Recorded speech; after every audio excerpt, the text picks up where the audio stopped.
Baker, swim dodge, fires and scores! Skipping a step, behind the back!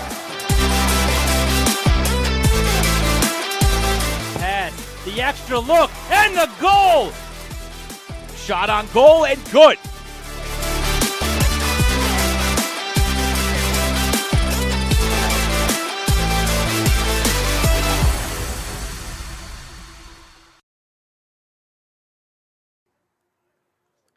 We're coming at you from one of the cathedrals of lacrosse in the country as a pair of Long Island Blue Bloods do early season battle as Ward Melville, the Patriots, come into town to take on the Trojans of Garden City right here in the Varsity Media Sports Network, presented by Bethpage Federal Credit Union. Dylan Butler here, along with a man who needs little introduction, but we'll give him one anyway. It is Rob Pennell, of course, former Smithtown West great, Cornell, Tewaaraton winner, PLL, Redwoods, everything. Do I have it pretty much all? Summed it up perfectly right there. But so thankful to have you with us, Rob. And look, what a great game Rob picked here for his first one to do with this here in Varsity Media. Two teams that are synonymous with greatness, certainly in the sport of lacrosse, two of the best all-time in the state as well. When you look at all-time state championship winners, it's Ward Melville second, right behind West Genesee with 10 titles, and Garden City 7 as well. And both teams have a pretty good shot at making deep runs this year as well. Yeah, when you think Long Island lacrosse, when you think Suffolk County, you think Ward Melville. When you think Nassau County, you think Garden City. To have a little Suffolk versus Nassau clash here to start the season is going to be exciting. Great players from both sides, and looking forward to watching a great game. When we look at Ward Melville last year, 12-4, lost in the Suffolk County final to Northport, a team that we saw last night against Mount Sinai, 8-6. But you mentioned the rich history, right? 27 Suffolk titles, 18 Long Island championships, and we mentioned before the 10 state championships as well. So a team that has high expectations every year, and this year is no different. You know, again, they return a lot of those guys from last year's team. So pretty solid throughout, and some big dudes as well on the front line as well. And that first midfield unit, those attacking guys as well. So they're a team that can be pretty formidable this year. Yeah, I think that first midfield, every midfielder's over 6'2", so looking forward to watching them control the game. Seems like they're great all around the field, have size all around the field, fast, up and down, and have great senior leadership. So should be a great test for them to start the season here. All three of those guys in the first midfield are Division I commits, including our Varsity Media impact player of the game, and that's Kevin Nolan, a guy that a year ago, 32 goals, 11 assists, 6'4", 6'5", going to Fairfield. And look, he gets that shoulder down, gets in the distance, has a terrific shot as well. So he's a guy certainly who can bring it physically, but also with great hands as well. Yeah, when you're that tall and that big, it's going to be tough to stop you. But when you have the skill to go along with it, it's going to be even that tougher. So excited to watch him today. Yeah, a year ago was on the attack line, but the Ward Melville kind of thought it'd be better, especially with his size coming out of the box and impacting the game in that way. Looking Garden City, and a year ago, 13-3, they beat Cary 11-8 to win the Nassau B Championship, and then beat Compsawag 5-1 to win the Long Island Class B title, the 17th in the program's history. It was a short season last year. You played 16 games in 45 days. Obviously, a bit more of a return to normalcy now with a 90-day season if you get to the last day. So they're a team also expecting to do well. And look, I feel like if your spine is really good, right? If you've got great poles, if you've got a fantastic face-off guy, that's a good start, right? And that's what Garden City has. Absolutely. The face-off has become so important in this game when it comes to possession. And with Cascadon at the face-off X, they've got the best, certainly on Long Island and maybe in the country. Yeah, we'll take a look at him now, our impact player for Garden City. And Jack Cascadon, look, 6'3", 225, right? Just an absolute beast. But he's got that fast twitch. He's got the hands, and he's got the ability to stay on as well. 12 goals a year ago, an incredible 77% on the face-off. Going to Cornell, like you, as well, an All-American. And also, he does it on the football field as well. Terrific athlete. The Thorpe Award winner as the best football player in Nassau County last year. He's an incredible athlete, obviously a physical specimen. It's going to be interesting to watch how Ward Melville tries to counter him today with a 77% face-off percentage. It's pretty impressive and certainly dominating possession for Garden City. I think, again, just to me, I think what's most impressive is that he's a big dude. But, again, he gets in there quick as well and battles those smaller face-off guys and still wins those battles. Let's take a look at the starters first for the visitors from Ward Melville. And as you mentioned, a bit of a different look up front. You've got Raffini going to RPI, Stecker, and Nico Barbero heading to Siena. That's your attack line. We mentioned those first-line middies, right? All D1 guys. Dolan, Nicky Bruckner going to Harvard, Tyler Flynn as well going to Providence. Defense, and they've got some good ones as well. The twins, the Nicholson twins, Jack and Drew, both committed as well. Sophomore Aiden McMinn, he'll be an impressive guy to look out for as well. And listen, you got to be solid in the cage, right, to go far, and that's what Ward Melville is with Zach Licavoli going to Endicott. He might play both football and lacrosse there, but he's a guy who is, just tremendous. He'll run you over. His head coach Jay Negus says he reminds him a little bit of Greg Catrano. Which, look, when you reference a Catrano, right, you know that you're the real deal, because certainly at Ward Melville and even in Long Island and maybe even the country, right, few are better in the history of that position than Greg Catrano. That's quite the compliment and says a lot to his ability. And Coach was speaking a lot about his ability to run out of the cage with the ball and his passion for it as well. So kind of got to harness that and make sure he's making the right play and not just running up the field trying to score goals. But that sure would be fun to see. Listen, goalie goals are my favorite goals. Pole goals are my second favorite. So we'll see if we get one or two of those. Boring, I guess. Yeah. We'll see if we get, said the attacker, right?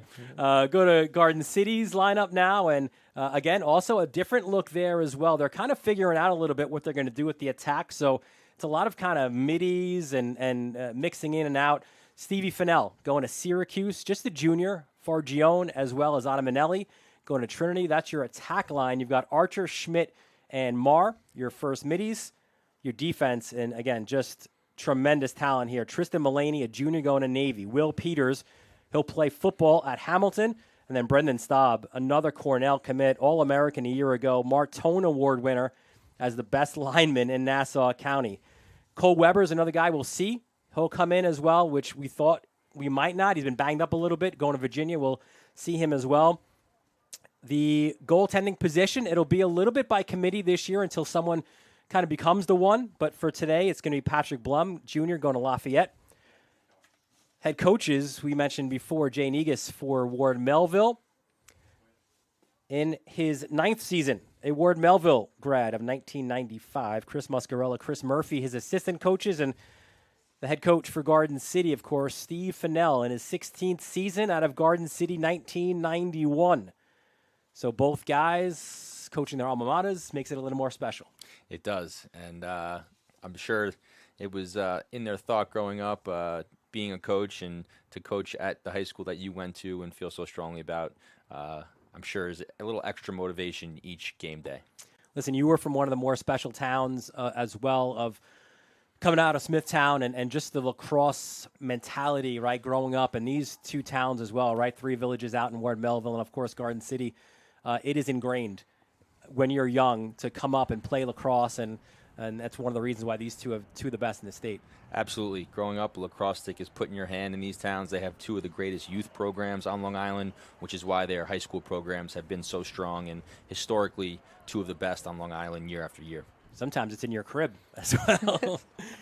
But we'll face-off is going to be huge, right, as it always is. You mentioned before our impact guy there is Cascadden. For Ward Melville, it'll be a little bit of a 1-2 punch. Michael Kvetsky going to BU and Madden Murphy.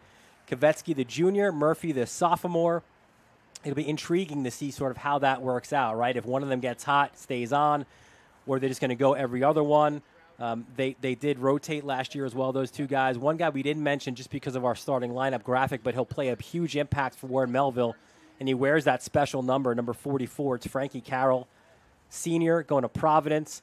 This is incredible of a story, and you can kind of see him there as they're lined up, the 2 teams, 44. Carroll, he was on the second midfield last year, but Devin Rouse was injured, so the coaching staff said, listen, we know you love the offense and doing everything with the small stick. do you mind taking the long pole? He said, Coach, whatever you need, I got you. And then Jay Niga said it was like the second coming. Once he got the long pole, he's like, why didn't you have one all your life? They went up to all these showcases, and sure enough, he'll go to Providence as a long pole. You see a lot of that times in college. An All-American midfielder come from wherever he's from and get to college and not make the first or starting or second midfield line, and they hand him a pole. And this happened early for him, and it's only going to give him that much more of an advantage as he continues to play pole throughout his career. But obviously, you can see he's an incredible athlete. Looking forward to watching him all over the field today.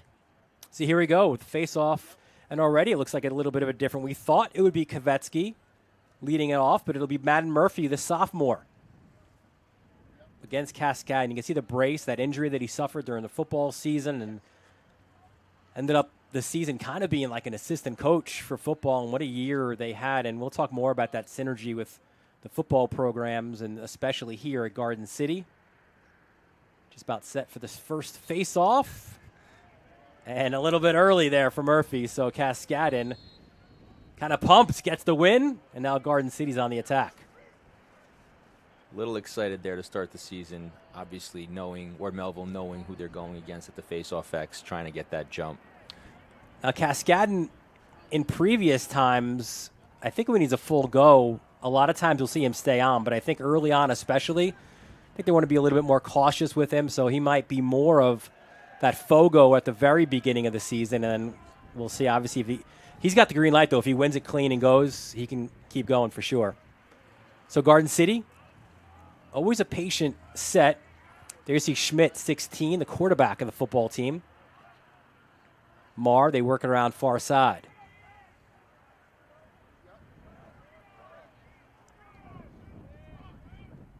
Up top, there's Marr. Hands off, and they'll dodge from here. Getting a step, sidearm shot, good save by Licavoli. That's a great start. You see a ride now for Garden City, but Licavoli, that returning starter, and look, when you've got experience in the cage, especially at the high level, it makes a difference. Always great for the goalie to get that first one, get into a nice little rhythm, feel the ball out, see the ball come out of the shooter's stick there. It was a good shot, though. Good attempt, good dodge. Yeah, the shot was by Jack Archer. Brother Pierce, one of the better defensive middies for Garden City a year ago. Here's Raffini. He's got the shorty matchup, cuts inside. Raffini, double comes in front of the net, and that's where the Garden City poles just swarm. GB battled with ferocity. It is still loose and into the sure stick of one of the poles there for Garden City. It's Tristan Malahy, number 31, and now Blum gets it ahead. A little bit wild, and there's Licavoli. This is what we talked about, right? Here we go. And then he just dumps it off. So I clearly did it right in front of his coach, so I'm sure we don't pick it up from here, but there must have been a message, hey, Zach, let it go. But that's always it's always fun to watch the goalies get up and go and maybe try something there. Nico Barbero heading to Siena. He draws Malahy, kicks it out to Flynn. Flynn spins it. Hands off. Step down shot. That was Nicky Bruckner. Of course, brother Jack, star at Duke, right? 197 career points for the Blue Devils back in the day.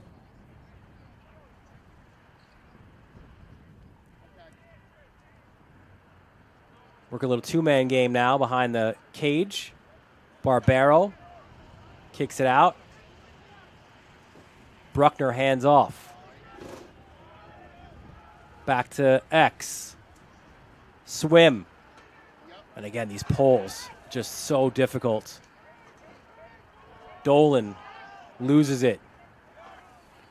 There's the double. And there's going to be a push from behind. You saw the double there coming from Staub, 32. 39 was Cole Weber. Great to see Weber back. I tell you, man, he missed all of his his sophomore year last year. He was our guy in the in the scorers table there, kind of giving us all the stats last year. Good to see that he's back on the field and obviously going to UVA, so an impactful close D-man. Garden City defense looks very aggressive. They put the ball to the ground multiple times now. They're collapsing well in the middle. Or earlier for Ward Melville, they had a nice look inside, but they collapsed very quickly. So they're playing great as a team right now. Ward Melville trying to feel the defense out. You do there. It took a while. There was a push in. Is it going to be a good goal? And Ward Melville celebrates it. Some confusion, some controversy. The Garden City guys, look, obviously when you land into the crease, generally it's... I think the discussion right now is did he get pushed, which looks like they're going to call a flag, and if he was pushed, was he in before the goal went in? And always a gray area with referees, even at the professional level. So curious to see what the call is here. Yeah, they're still having the discussion. It looks like the Ward Melville coaches are upset. It was a great spin move, goal line extended. Yeah. And it is a good goal. So after all that, we do get a goal, and Ward Melville takes the 1-0 lead. Nicky Stecker with the first goal of the season for the Patriots. And the goal will wipe out the flag, which is a 30-second penalty, but because they are counting the goal, it wipes out. And you see Fennell on the field as well, arguing. And you're right. That's where you can understand both coaches sort of, right? Because it's like the crease in today's game is no man's land for an attacking guy, right? You just can't get anywhere near it. But then if there's a push, right? College game, you see, even if there's a push, it seems like a lot of times the goal doesn't count. But this one will count. Stecker gives Ward Melville the 1-0 lead. There's so many different rules there. It varies from middle school to high school to college to professional, and probably should be more consistent across the board, but it's really up to the refs to call what they see, and it looks like after a little confusion there, they finally agreed to a goal by Ward Melville, and that wiped out the flag. And this is the part where we spoke to Jay Negas. This is where it's so important for Ward Melville. You get the wings in there, right? And that's what Frankie Carroll did, wins that ground ball. So, look, it was Kavetsky that time, Rob, and all you needed to do, right, was just jam him up a little bit, let the poles come in. Yeah, and I would probably let him take the next one as well. Face-offs is such a rhythm-type position where you win one, keep going if he's hot, and you want to get that ref's timing down on the whistle and get your own timing down as well. So getting the guy 2, 3, 4 reps in a row, I feel, is very important. So now Ward Melville, after scoring the first goal, back on the attack. Their second midfield line now, that's Andrew Belli. Goes back to Barbero. Malahi hunts him. And they kick it back out. 23 is Nick Gaffney. We saw a lot of him during the football season running back for the Patriots. So he's got speed to burn. Works off a pick, little pick and roll action as gets it to Raffini. Raffini goes GLE. Oh, what a move! Raffini, the finish. And it's 2-0 for Ward Melville. Great dodge there. Great patience on the finish. If you watch here, he gets underneath his defenseman. You can see they create a lot of space for him. He's got the short stick matchup. He gets underneath, probably expecting a slide, but no one comes. Fake, patient, finishes in front of the goal. Great job there. Great goal. Great early start here for Ward Melville, up 2-0 on 2 really tight goals. So that Garden City defense probably wants to tighten that defense to the inside there and be ready to slide now that Ward Melville's exploiting some matchups. Well, you called for Kavetsky, but they're kind of going. Looks like every other face-off, the new guy, it's Murphy back in there.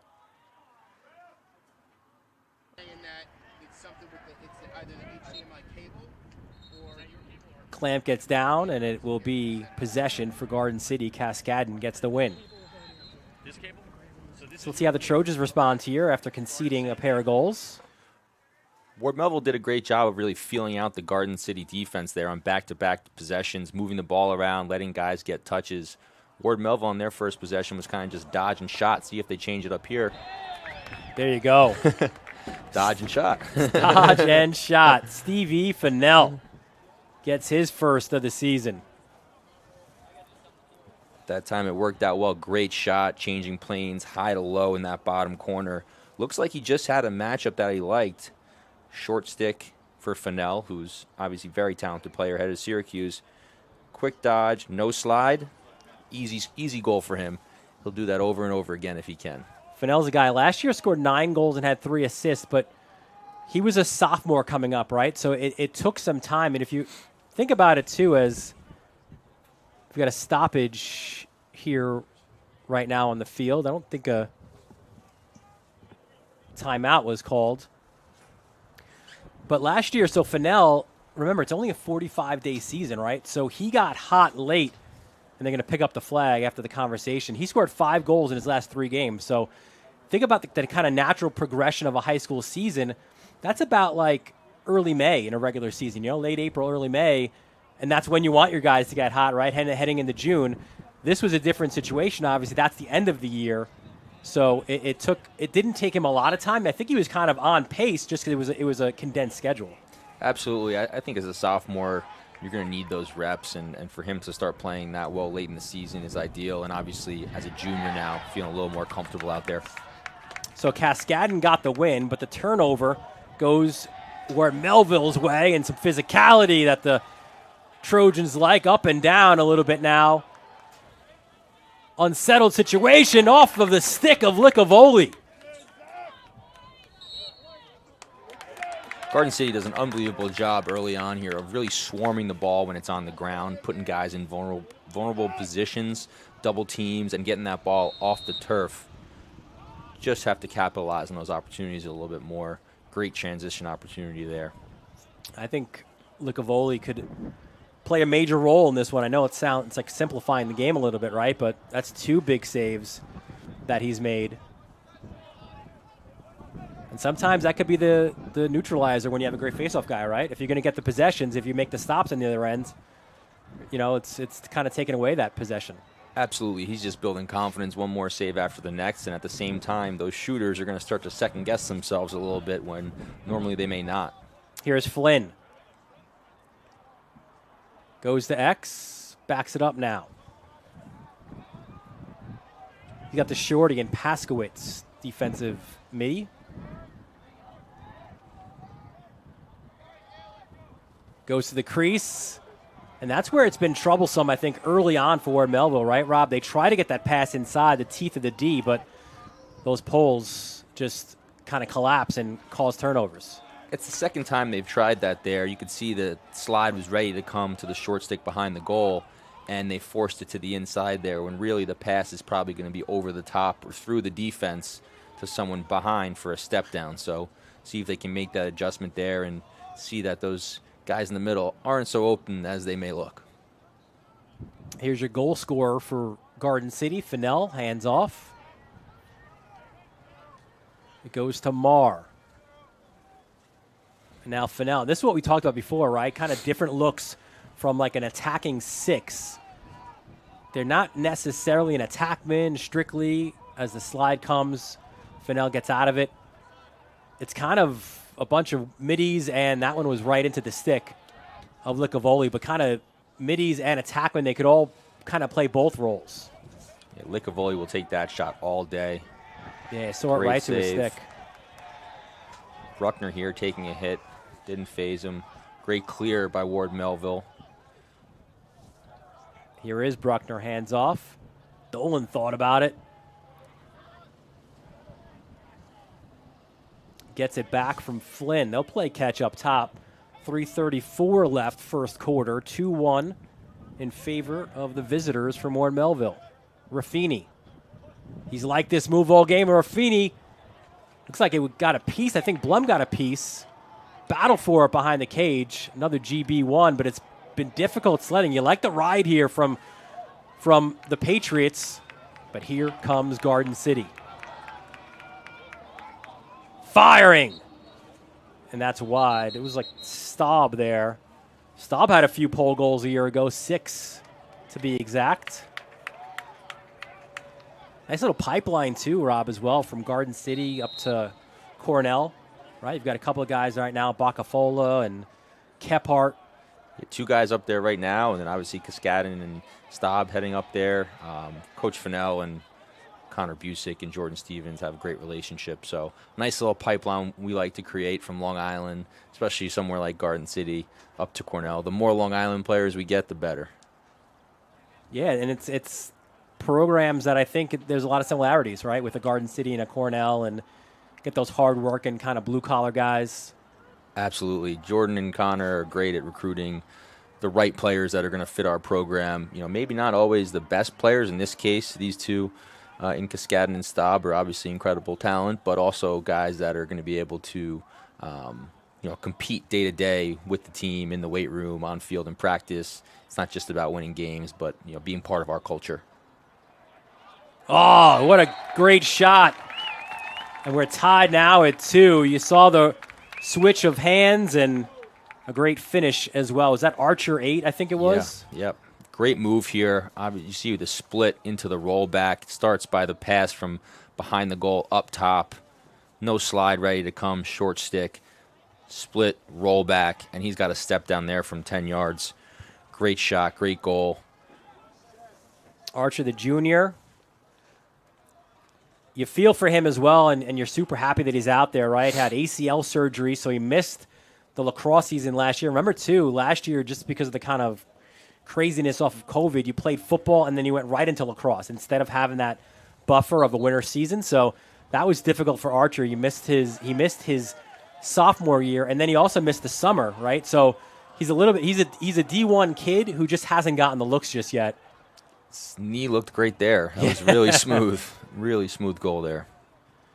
So 2-2 the score inside the final 2 minutes of an entertaining first quarter. We expected these two to kind of go back and forth. They have. Garden City trailed 2-0. They've scored the last 2 goals, and that's where we're at, 2-2.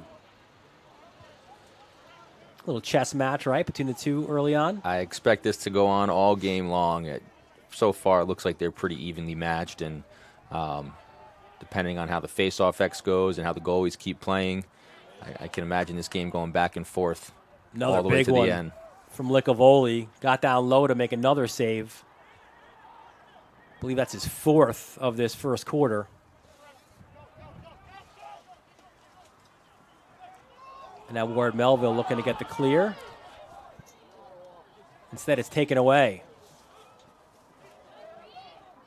They get it right back, though, at midfield.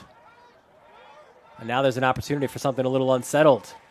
Oh, look how quickly they converge, though, right? The Garden City D. Really great job by them. I mean, this is a game where, listen, it's 2-2. It's early on. You want to secure the ball, secure possession. And I think right there, player maybe getting a little antsy, wanting to go to the goal, try and make something happen, whereas possession is more important. Get your offensive guys on the field and play 6-on-6.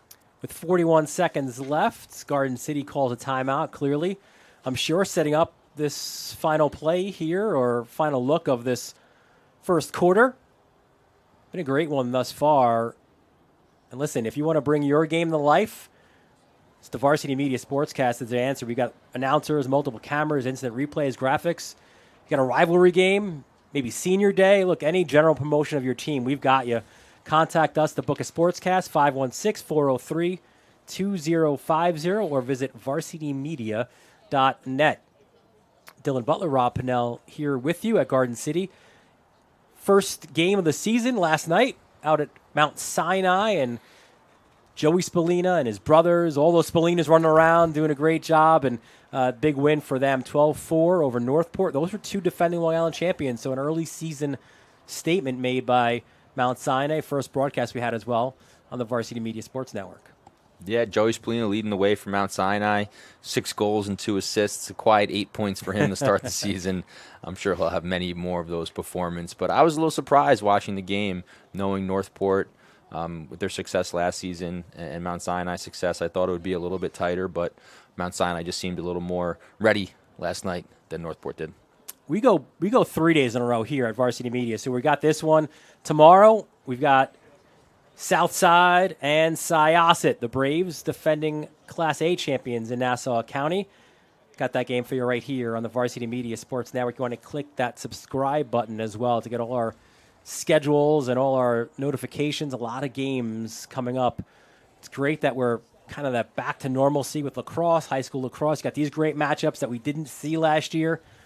And that's the one thing that Stevie Fennell said, both coaches said, we love to have this early season test, especially against two perennial powerhouses. Yeah, you get those non-league games. I think it's 2 in Nassau County and 3 in Suffolk County, and to schedule a superior opponent and really test yourself early on, it's going to let you know where you're at, what you need to work on, and also it's just great for lacrosse and great for Long Island to have 2 of these historic programs play each other. Hey, listen, you see it in college, and that's one of the things I love about the college game, too. No one ducks anybody. Same here, right? Especially on the island. If you are a good lacrosse program, you're going to find a good lacrosse program to play. That is for sure. You don't have to go far. No, you do not. So you can see here, kind of last shot, right? Almost like a basketball setup here. There is no shot clock. Maybe we'll get on our soapbox later to talk about that. But here comes GC now. Marr, hands off. Oh, good job by the Poles affecting that opportunity. Backup is there, so we'll get maybe one more look here for Garden City with 5 seconds left in this first quarter. Try to feed it in front. Ball deflects around, and no shots. Good job defensively there by Ward Melville to close things out. 2 of the top teams all time in New York State. Great opening 12 minutes as well. We are tied at 2 between Ward Melville and Garden City. It's presented by Bethpage Federal Credit Union, and it's right here live on the Varsity Media Sports Network.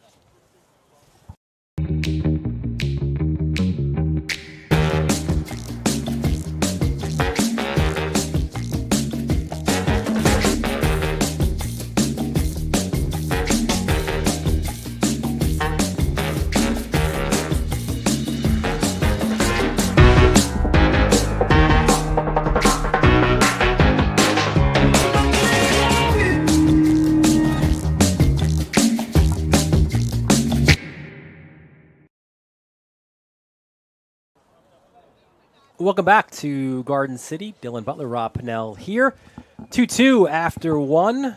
Tight scoring or close scoring, low scoring game between 2 of these teams who we expect to have impactful seasons. And in our conversation with Steve Fennell, the Garden City coach, he said, listen, last time he played Ward Melville was 2013. He said it's been too long. It was kind of going back and forth for a few years. You lost it.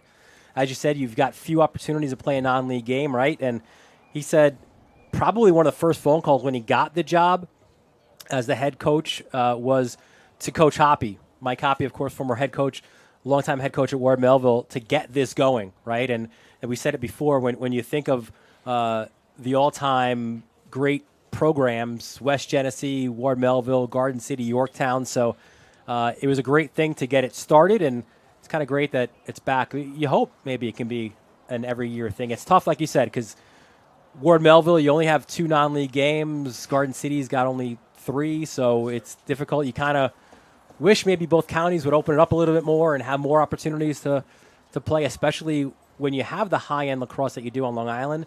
You draw that national eye as well. So you've got teams like in D.C. or St. Ignatius, other programs want to come in and play as well. Yeah, there's certain games that should happen every year, and Ward Melville Garden City is one of them, and we're lucky to have it happen this year. And what's great, too, Rob, about this year as well, again, kind of that return to the lacrosse that we know, right? You've got Woodstick again. Last year it was here at Garden City. Ooh, a clean face-off win, or no? It was not. Got stuck in the back of his stick. And Reeves Rock, a terrific game between Chaminade and Manhasset. Of course, Jimmy Regan, former Chaminade great from Manhasset, died serving our country. So you love those games that mean something as well, and we'll have that as well during the season. Well, at some point we'll get a chance. We'll show you our broadcast schedule, and certainly looking forward to all those games.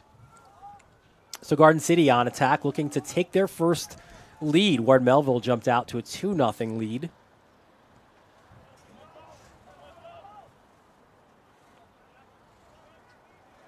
Fennell. Ooh, got to stick up. There's our first flag. Peels off, fires low, and that's why. So we'll have our first man up opportunity as that stick got a little high on Fennell. Looks like it got under his neck there as he was trying to run by him.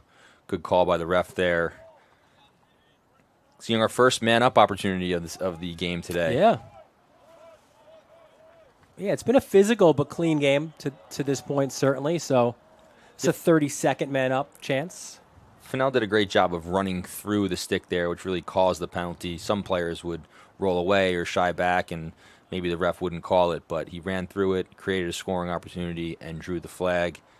And Garden City now going man up. Looks like they're in a 3-3 to start.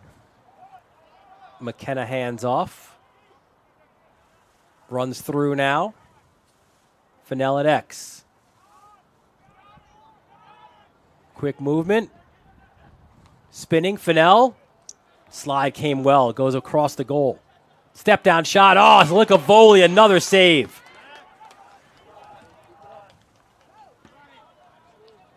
That time he denied Luke Schmidt. And again, just a 30-second man up. So Warren Melville doing the job defensively, and Licavoli, another big save. He's been great so far. Really bailed his defense out on a few and just made a few that he should make, and that's what goalies do. Oh, and Blum on the other side has the response, and here comes Garden City unsettled. Weber. Oh, he is hacked by Carroll. Fennell. Oh, swims through. Fennell, the fake. Fennell, another swim. The bounce shot. Licavoli out of his cage. Here he goes. Up to Carroll. Man, we almost had a goal of the year already in game one. That was impressive by Fennell to get that shot off. Just a few too many guys to try and go through, and couldn't put it on goal there. But great play by Licavoli to get that ground ball behind the goal and clear it. They work it to X. That's Stecker, number 9. He's really stepped up from his junior year. Has Stecker. Can see Ward Melville slowing the ball down here after a quick shot on their last possession. Some in between the lines play, ball on the ground a little bit, maybe give their defense a breather, settle in here. Flynn! Oh, from distance! Tyler Flynn gives Warren Melville the 3-2 lead. Great shot there, high to low with heat. Looked like Ward Melville was slowing it down, and then no one picked him up. The defender, you can see, runs away there, and he kind of slow plays it and just steps into a shot with no one on him. So kind of some miscommunication there defensively by Garden City, taking advantage by Ward Melville. Yeah, Flynn going to Providence, 6'4", really fast, can stretch from the outside. Has a great shot in the run, and kind of saw it there a little bit as well. Good dodger, good in transition between the lines. Big goal there for Flynn to give Warren Melville the 3-2 lead. Back to the face-off X we go. Cascadin. And it goes to Staub. They'll go quick, and there's the response. And again, it is Archer. Great job by the Garden City face-off unit there to come up with that ground ball, and great pass by Staub to the point man there, who finishes it high to high. I think when you look at the face-off right now, it's a three-on-three battle, and those guys are going after one another. It's not clean wins by either guy.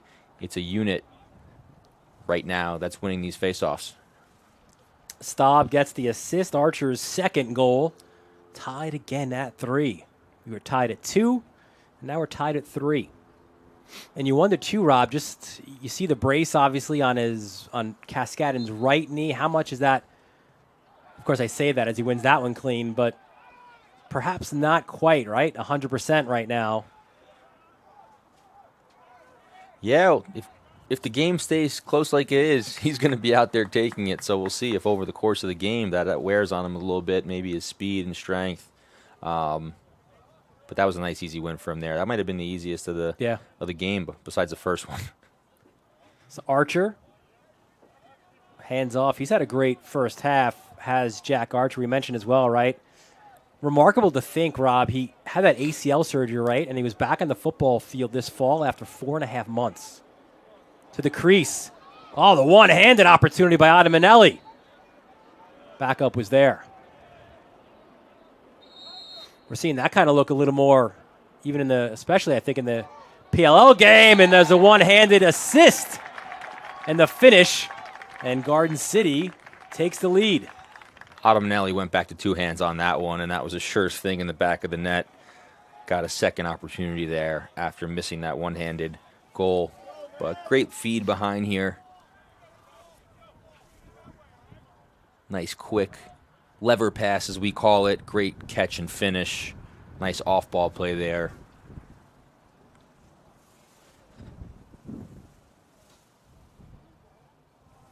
I believe it was Archer who had the goal, which would be his third now, back-to-back. Fargione. Did he have the assist, Fargione? Fargione was on the assist, and the goal was by Autumnelli. There you go. Yeah. Cascadin bounces that one over the net.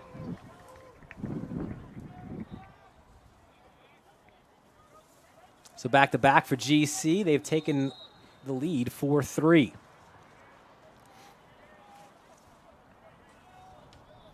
Here's Fennell. I think of maybe anyone in Nassau County, I think Fennell statistically is going to have the biggest jump of anybody in Nassau. Again, last year 9-3, but now he kind of goes from supporting cast to being one of the guys, right? Like one of the main guys. And again, full season. And I think he's going to have a huge, like his numbers will be huge, I think, this year. Yeah, you can see they've been going to him a lot early on. And he had the short stick matchup early on, but since has Carroll switched to him for Ward Melville, who's one of their best at defense. How about that job by Ryan Marr, right? Diving to save that ball in and keep his possession alive. Fargione. That's a little off, but Fennell picks it up. Double comes. Fennell tries to get it with his left. Still gets it off. Fennell fires it home. And Garden City, a 3-goal run now. They've taken a 5-3 lead. Well, we were just talking about him, and he had the short stick here. Gets aggressive against a short stick. Slide comes to his front side. He rolls back to where there's space, and he really gets power on this shot as he plants his feet and puts it up in the upper corner there. Impressive move, but great patience by Fennell there, as he could have shot a little earlier, but allowed him to gather his feet underneath him to put more power into that shot as he had the time and buried it in the back of the net. And that was even, as you saw, too, Carroll's stick came in as well late. Still had enough power behind it, though, to get it past Licavoli. So now another face-off win, and Garden City. Talk about this being a game of momentum, right? And GC's got it right now. Again, 3 consecutive goals for the Trojans. 3 consecutive face-off wins. I think there's something to be said about that, right? There's Considine, 17. A sophomore. There's the hot hand right now. Fennell gets to his left. Kicks it back out. Marr. Considine.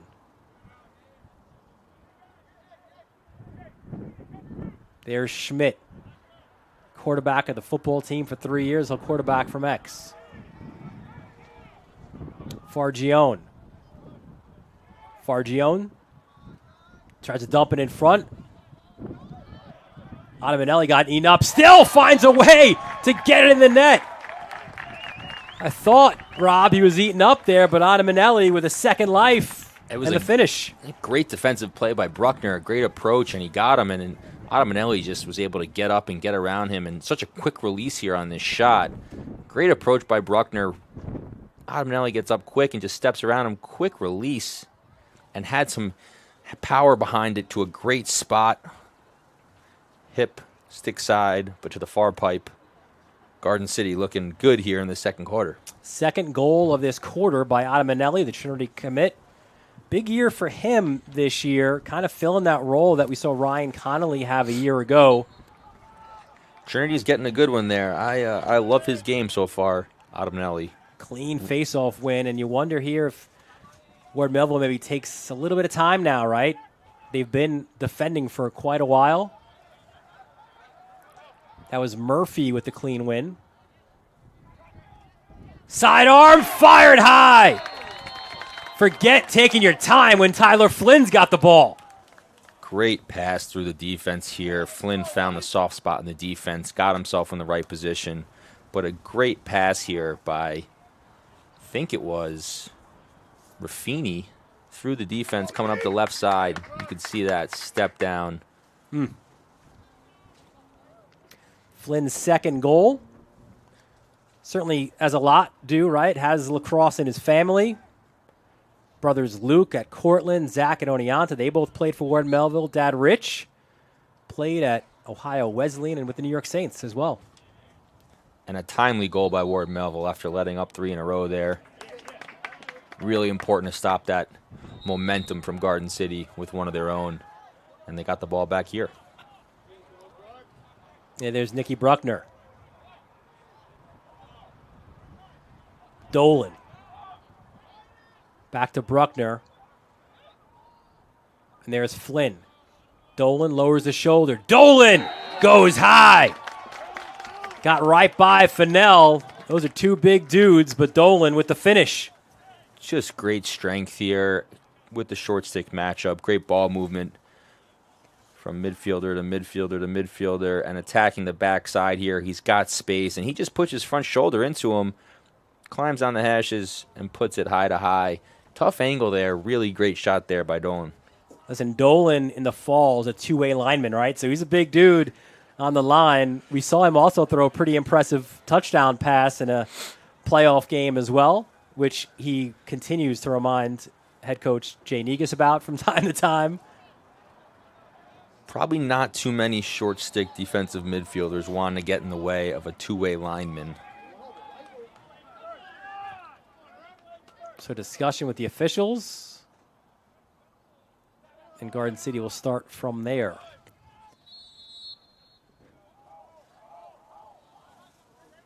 (6-5). We went 4 straight goals from Garden City, back-to-back from Ward Melville. We're going to talk about Murderers Row for Ward Melville. They go Garden City on the road here today, home for Chaminade on Saturday. That's the way. Listen, you got 2 games. That's the 2 games you want to pick, right? If you are the Patriots. And again, you kind of wish counties would open it up a little bit, give these guys more opportunities to play these high-profile non-league games here. Of course, Suffolk A is incredible. And, oh, what a great finish. Looks like that's Archer again.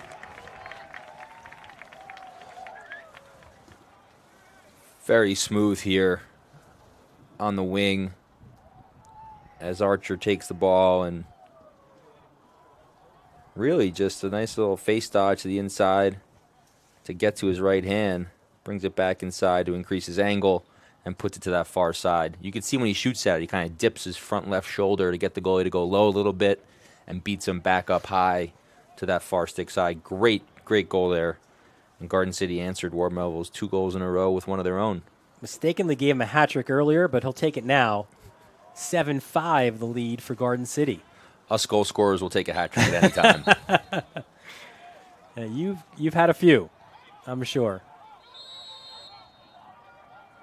Here we go, off the face-off win. Quick movement. Firing. And wide of the cage was Bruckner.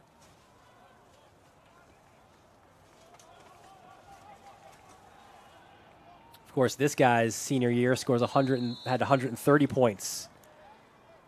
Rob Pinnell did, and big year. That was when it was Smithtown West. You started out, it was just Smithtown. You split your sophomore year, and was a huge player, obviously, at West to finish things up. You had a huge game here as well that, of course, Steve Fennell made sure to remind me of. I was lucky to play with some great players. My best friend had 86 goals that year, Scott Perry. So he was easy to get assists when throwing the ball to him. Off the save, and you see that stop. Just had it kind of stuck in his stick. Wasn't able to get a clean shot off, but the backup was there.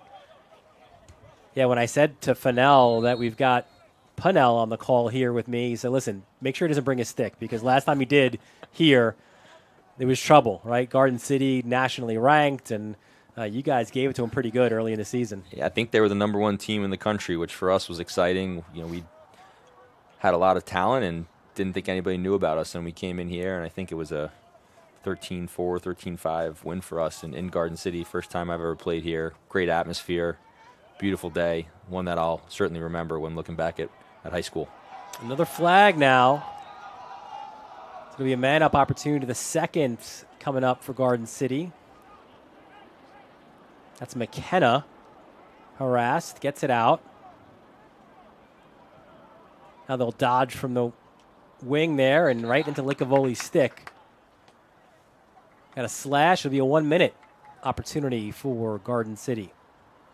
Frankie Carroll heads in. So that's kind of double whammy, right, for Ward Melville. One of your best, if not your best poll. Certainly, again, where's that famed number 44 that's given out to the best poll? And as Ward Melville will talk things over here. So you lose him as well for a minute when you're man down, when you kind of need your poll the most, right? Yeah, listen, for him, I think you want him on the field as much as possible when you're on defense. So he's an incredible talent. He's all over the place. He's got a lot of range with his stick. So losing him, not ideal, but looks like they wanted to give their defense maybe a little breather here, having played a lot of defense in the second quarter, make sure they're ready to go for this man-up opportunity by Garden City. 7-5 with Garden City leading to 22 left here in the first quarter, or second quarter, first half. You want to bring your game to life? Well, it's a Varsity Media Sportscast is your answer. We've got announcers, multiple cameras, instant replays, graphics. You've got a big rivalry game coming up, maybe senior day, just any general promotion of your team. It's the Varsity Media Sportscast. Contact us to book a Sportscast, 516-403-2050, or visit varsitymedia.net. We talk about high-end talent, right? And both of these teams have it. We'll take a look at the Garden City collegiate-bound guys, and tremendous list, right? Staub and Cascadden going to Cornell. We mentioned Abinelli going to Trinity. Gavin Lemieux not even on the field right now, going to Emerson, Malahi, Weber, Fennell, Blum. That's what Long Island lacrosse is about, right? Like, you got all these guys. You saw a ton, obviously, last night between Mount Sinai, all those dudes going to Syracuse, and Northport as well, with a bunch of guys, too. Drew Miller, number 54, their long stick midi as well, going to Army. So that's one of my favorite things, certainly, about Long Island lacrosse is you kind of continue to get to watch these guys. You know, you got ESPN Plus. You can go to kind of any game in the country, ACC Network, whatever it is. You can kind of continue to watch these guys go. I'm sure you've seen many over the years go on to have great success at the next level and really live their childhood dream. You look at all those kids who are committed to play college lacrosse. They've been working at that since they picked up a stick and have had that in the back of their mind to work as hard as they can to have that opportunity to play lacrosse at the next level. And so many guys are doing that in this game today. So Garden City, a 1-minute man-up opportunity. Fennell gets it. Switches it. Low worm burner, if you will. That's wide of the net. Fennell there for the backup.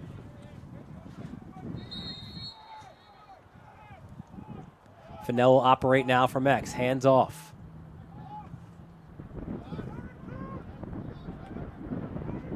Gets it back. Quick ball movement. Sidearm shot. Low. Looked like Licavoli had a good eye on that opportunity wide of the cage. Similar to his last goal, Manelli went with that sidearm low and away shot, and Licavoli was there waiting for it and just missed a little wide.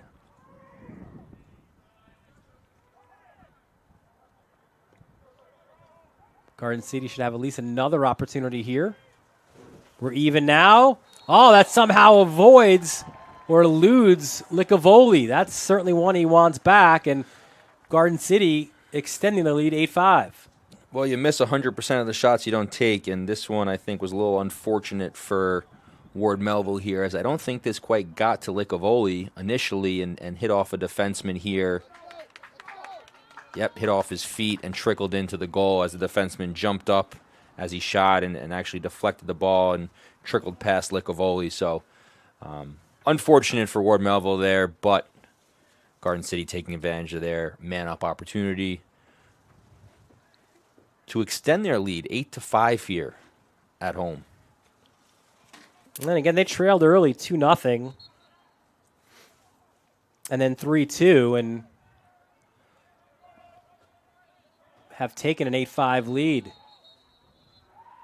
they get the timeout? They did. That was looking to be a great job by Kvetsky to push out Kaskadin, and an even better job to get that timeout when he did. He's a tough guy to push out of bounds, but to what you were saying earlier with his knee there, it looks like he might be a little hesitant to really change direction or stop on it, and really just wants to run in one direction forward. So great use of the timeout by Garden City to secure possession, knowing how important possessions are in this game. We showed you those Garden City future collegiate players. We'll take a look at the Ward Melville guys now. And again, an impressive list for them. You see the two Nicholson brothers, right? Drew going to Williams. You see Dolan, Fairfield, Nico Barbero, Siena, Kvetsky, BU, Harvard, Providence, Cortland, as well. The other brother, Jack Nicholson, going to Swarthmore. So, listen, there's a place you could speak to it better than anyone, I think, having lived this experience. But you play high-end lacrosse on Long Island, you're going to find a place somewhere. Absolutely. Whether it's Division 1, 2, or 3, college coaches know where the best lacrosse is, and Long Island is that place. So they come down here, and they're watching everyone play, looking for someone who can help make their program better. And there's really no place better to go to look than Ward Melville and Garden City when you're going to look for future college players for your team. So it can be done all over Long Island, but these two schools in particular are known for sending kids to college year after year. And then making a great impact collegiately as well, right? We mentioned Bruckner before, and obviously Garden City's had more than a few who have gone on and played really high-end collegiate lacrosse as well. Absolutely. Long Island lacrosse is as competitive as it gets, and a coach is going to want a kid who knows that competitive high level of lacrosse that's going to be able to transfer that to the next level and the next team that he's on, and you really don't get any better place in Long Island for that to happen. So credit to all these players for doing their job and working hard to allow themselves the opportunity to not only play lacrosse to the next level, but to receive a great education as well, which all these schools these kids are going to are great academic schools as well. And really, lacrosse is important, but setting yourself up academically for your future is obviously important as well. 100%. And we saw it at the end of the first quarter, and we see it now as well at the end of the second quarter, that timeout late setting up something, perhaps a last-second opportunity here, or a less possession, if you will, for Garden City. 8-5 lead, final 14 seconds. Here's Schmidt. They start counting down. Fennell, hands off, little shimmy inside, a duck to the outside, the double comes, eaten up. Great job defensively by Ward Melville, making sure that last shot doesn't get off. Yeah, great stand by Ward Melville there. On the opposite of that, good job by Garden City in using the clock and not going too early to give Ward Melville a chance to score. You see so many times the team goes with 25, 30 seconds left, ball doesn't go in, and next thing you know, there's a fast break going the other way. And Garden City did a great job of going with 10 seconds left and only getting one shot off and time running out. Ward Melville, they jumped out early. They had a 2-0 lead in the first quarter, but then Garden City in the second quarter scored 4 unanswered and kind of went back and forth there, but it's Ward Melville trailing Garden City 8-5 now at halftime. You're watching this battle of perennial Long Island powerhouses on the Varsity Media Sports Network, presented by Bethpage Federal Credit Union. You're watching the Varsity Media Sports Network, the home for New York high school sports.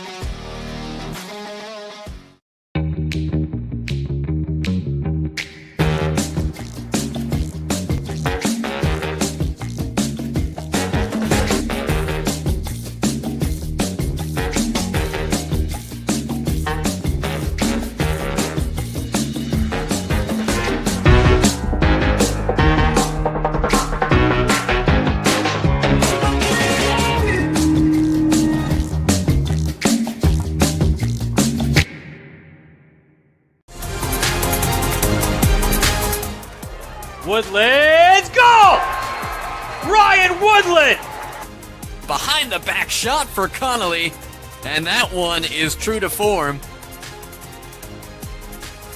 Here comes a cut by Taylor, and that time she doesn't miss. Look at that cut to the cage, and a sidearm shot and goal by Emma DeMarco.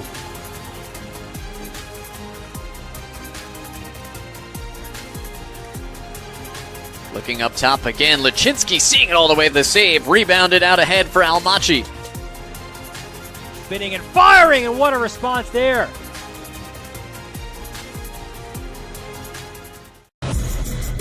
It's time to get hyped with Varsity Media. We offer an array of video services sure to amp up your team.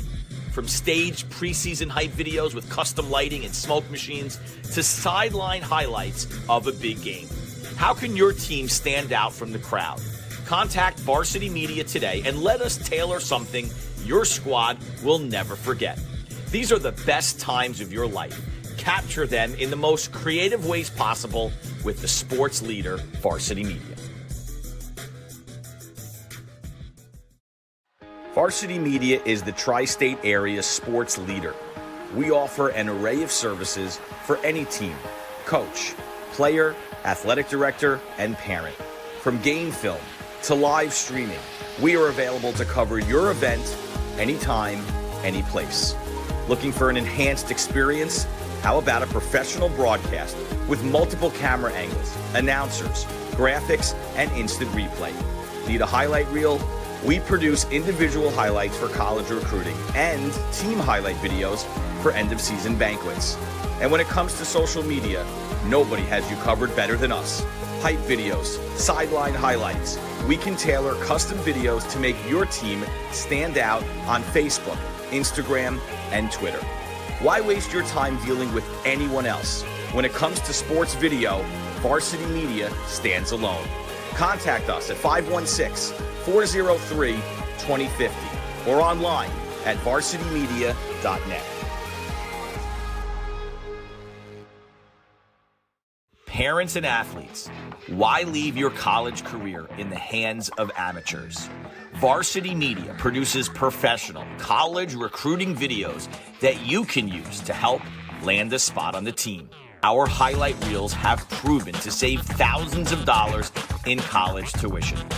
You've worked hard and put the effort into your high school athletic career.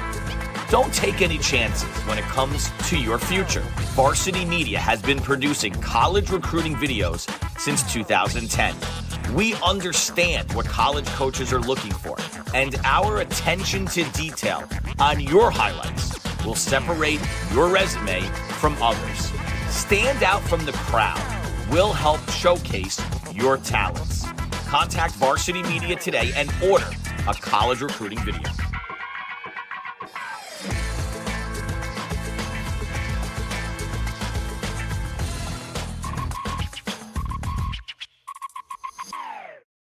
You're watching the Varsity Media Sports Network, the home for New York high school sports.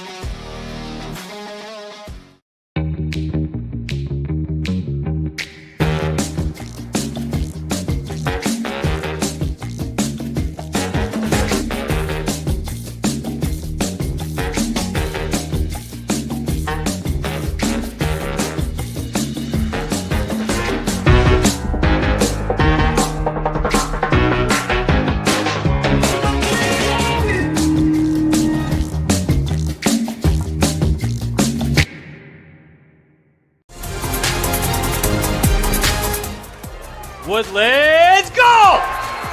Ryan Woodland!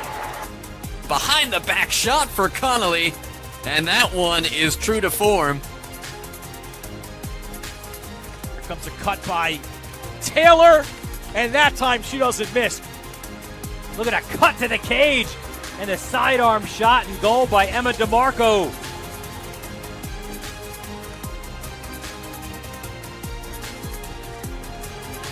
Looking up top again, Lachinsky seeing it all the way to the save, rebounded out ahead for Almachi. Spinning and firing, and what a response there.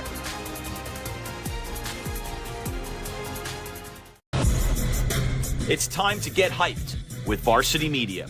We offer an array of video services sure to amp up your team. From staged preseason hype videos with custom lighting and smoke machines to sideline highlights of a big game. How can your team stand out from the crowd? Contact Varsity Media today and let us tailor something your squad will never forget. These are the best times of your life. Capture them in the most creative ways possible with the sports leader, Varsity Media. Varsity Media is the tri-state area sports leader. We offer an array of services for any team, coach, player, athletic director, and parent. From game film to live streaming, we are available to cover your event anytime, any place. Looking for an enhanced experience? How about a professional broadcast with multiple camera angles, announcers, graphics, and instant replay? Need a highlight reel? We produce individual highlights for college recruiting and team highlight videos for end-of-season banquets. And when it comes to social media, nobody has you covered better than us. Hype videos, sideline highlights. We can tailor custom videos to make your team stand out on Facebook, Instagram, and Twitter. Why waste your time dealing with anyone else? When it comes to sports video, Varsity Media stands alone. Contact us at 516-403-2050 or online at varsitymedia.net. Parents and athletes, why leave your college career in the hands of amateurs? Varsity Media produces professional college recruiting videos that you can use to help land a spot on the team. Our highlight reels have proven to save thousands of dollars in college tuition. You've worked hard and put the effort into your high school athletic career. Don't take any chances when it comes to your future. Varsity Media has been producing college recruiting videos since 2010. We understand what college coaches are looking for, and our attention to detail on your highlights will separate your resume from others. Stand out from the crowd. We'll help showcase your talents. Contact Varsity Media today and order a college recruiting video.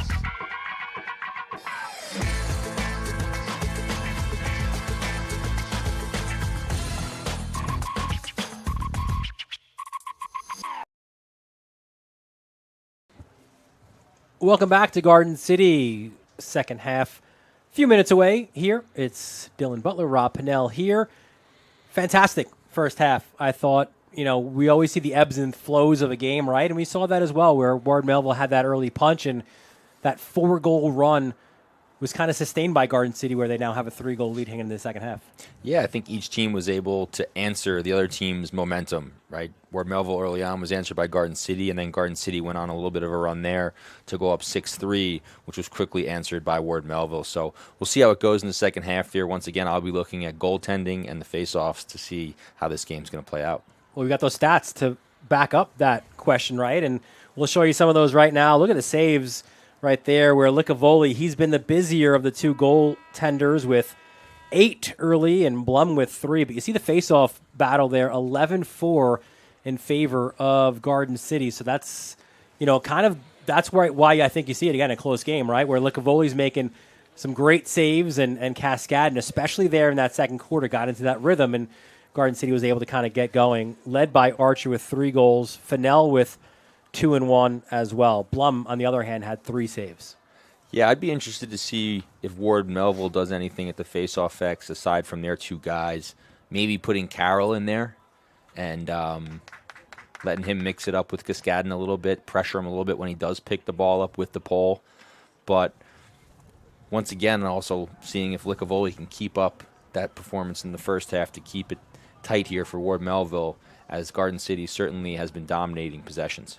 I'll tell you, it's been an embarrassment of riches a little bit for Jay Negus, the Ward Melville coach, over the years, right? You go Colin Krieg, who right now is one of the best in the country collegiately at Carolina, and now you got Licavoli coming in off of back-to-back years of really solid play there. Here comes Staub. Pole goal? No, just wide. Backup wasn't there. Ward Melville will get the ball. Here's Licavoli. Licavoli is active out of the cage and always great for a coach to have that active goalie. Certainly when it comes to shots that miss the goal, to maybe steal a possession here or there, which he did just there. Early on in the second half, that's important, especially to steal those possessions when you're not winning the faceoff. Tyler Flynn led the way for Warren Melville in the first half with a pair of goals. Raffini with the ball now, 1 goal, 1 assist. Hands off to Flynn, who had a pair of goals in that first half. I like this matchup, too, that we're seeing here. It's Dolan, who's on him. Staub, right? Two of the best there going mano a mano. Downhill, switching to his left. Double comes, good switch. Extra pass. Raffini to X. Pumping the brakes there is Barbaro. And that's that pass that we saw in the first half that got eaten up as well by GC. Yeah, that Garden City defense, you can see when the ball's on the perimeter, they just pack it in tight, and they're not too concerned at chasing you out too far out of that box, really making sure they're able to support one another. And in instances like that, when a pass is thrown to the crease, they're collapsing on it really quickly, creating a loose ball, and they've been great at picking it up off the ground and getting out. So Garden City, first possession of the second half, 3-goal lead for the Trojans. Schmidt hands off to Marr. Pretty cool story for Ryan Marr. First of all, his grandparents in the stands from South Carolina, and they've been watching Garden City athletics during the COVID situation. And one, it's great to see them in the stands. Two, it's great that they've been able to follow us as well. And pretty cool as well that he's cousins with Tyler Flynn of Ward Melville. So the two of them obviously have been playing lacrosse with and against each other for a long time. No, that's amazing, and amazing what varsity media allows people to do. I wish I had this back in high school. All these games televised, and for kids, players' families all around the country to tune in and watch them play, or even if you're just a fan of the sport, to be able to watch, some of the greatest games that the sport has to offer. Dude, in this day and age, right, with these broadcasts and Instagram, like, you'd be all over it, man. You'd be like Spallina out there with every clip, slow-mo, right? Well, I think about the players. They can watch a game and go 100%. back and watch it themselves and see, what they did right, what they did wrong, how to get better, and that's a ton of value for them. Absolutely. Flynn up top for Bruckner. He tries to go downhill, lowers his shoulder, and hits the ground. You can see Garden City, how quickly they swarm the ball. Bruckner has some motor. I don't think he's come off the field the entire game. I mean, I know Coach Nagus said that his midfielders play both ways, but I feel like every time I look up, Bruckner is on the field. He's playing offense. He's playing defense. He's clearing the ball. He's an impressive athlete, because this is not an easy game to not get a break on the sideline. Yeah, that's one of the things, right, when we were kind of going over, all right, who's your starters, who's your poles, who's your D-mids? He's like, no, we don't do that at Ward Melville. That's a prereq to be on the field. You've got to be able to go both ways. I love it. Dolan up top. Let their college coaches make them a D-midi if they want. Flynn spins the stick. Head on a swivel, goes to X. Oh, pumping the brakes there was Raffini in front. And again, the pass, even when it's right on, right? It's, as you mentioned, you got to, I think, find maybe a different route from X. Here's Dolan. It's not always that first look that maybe is the best one. Or Raffini's drawing attention, maybe move it to someone else on the perimeter and let that person find the next guy rather than dodge to a pass inside. Dolan and Staub, two beasts. That battle won by Staub. Schmidt picks up the ground ball at midfield and looking to go. Again, it's those matchups inside of a game, right, that you love to kind of see develop during it, and that's one right there as well. Dolan and Staub, both guys play on the line in the football season, right? So they love that physicality, and you can see how big they are as well. And that time, advantage Brendan Staub. Coaches love defensive plays like that from Staub. Simply just doing what you're supposed to do, having your stick up in the passing lane. He knocks the pass down, picks it up, and gets it out. And now Garden City has possession here. It is Fennell. 2-1 in that first half.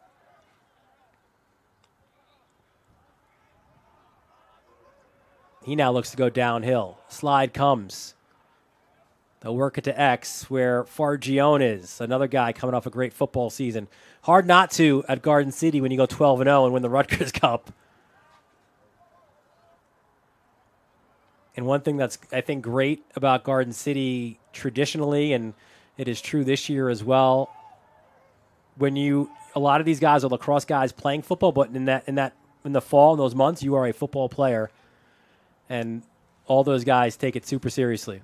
I think it's great that they're playing both sports and able to play both of them seriously and have the success that they're having. And playing lacrosse makes them a better football player, and playing football makes them a better lacrosse player. And it's great that they're able to do that, as these days lacrosse is more specialized than it's ever been, and athletes aren't able to be athletes. You're a lacrosse player, you're a football player, but to allow those athletes to be multi-sport athletes, I think, is so important for their own growth, and also just healthier mentally to play different sports. Ground ball at midfield, won there by Considine. He takes a look around. He'll step in. Now Garden City back on attack. They've got a 3-goal lead here. 5:27 left in this third quarter. Here comes Fennell. He's got the shorty. Again to Fargione. Considine works it back up top to Schmidt. Fennell. Garden City. They can be patient. Fargione off the screen by Considine, goes it up top. Schmidt hands off.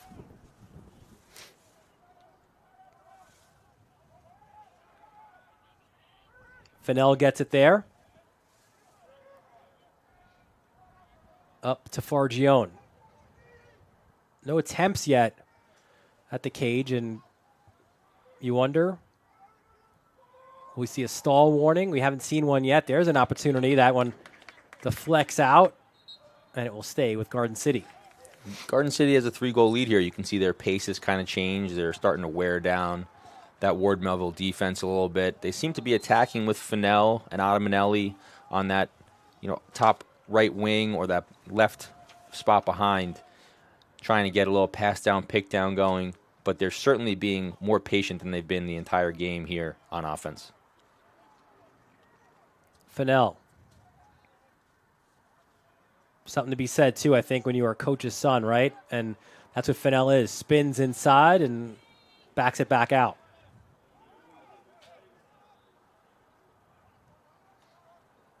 Side winding shot by Archer, wide of the target. Fennell was playing midfield, coming out of the box up top, and he seemed to go behind the goal here. Maybe see him and Ottamanelli on the left side work together a little bit. That's what we were saying earlier. Pretty much like 8 guys sort of all rotate around. That shot blocked.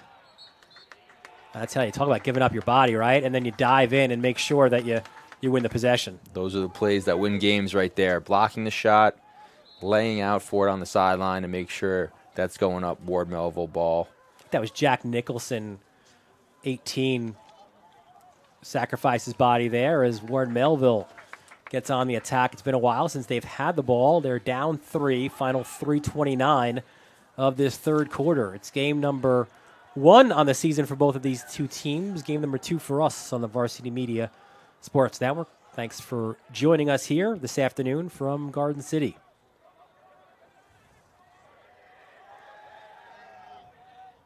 Aiden Velico thought about it.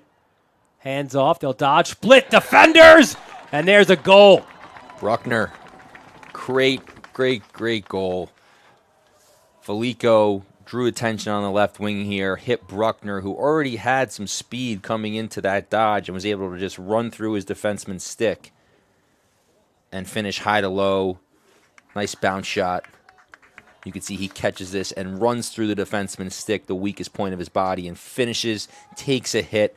Great goal there by Bruckner, and that's exactly what Ward Melville needed here in the third quarter. Bruckner's first assist as well for Velico. Back to the X. And again, right, the wings, so critical. Is that Flynn on the wing? Great ground ball by Flynn. Those Ward Melville midfielders, they're playing defense, they're playing offense, they're on the wings. Oh, tough pass there from X. Good job corralling it by Belli. And now they'll work it to X with Flynn. You could see when they try and go short stick matchups with Flynn behind, you could see how that Garden City defense is ready to come. So what's going to beat that is ball movement. So draw that slide and then let the ball do the work after that. Hopefully someone will have a shot somewhere, but not necessarily forcing it inside, which they've done on a few occasions. Here's Raffini. Staub on him. Oh, excuse me, that was 22, not Staub on him. Paskowitz.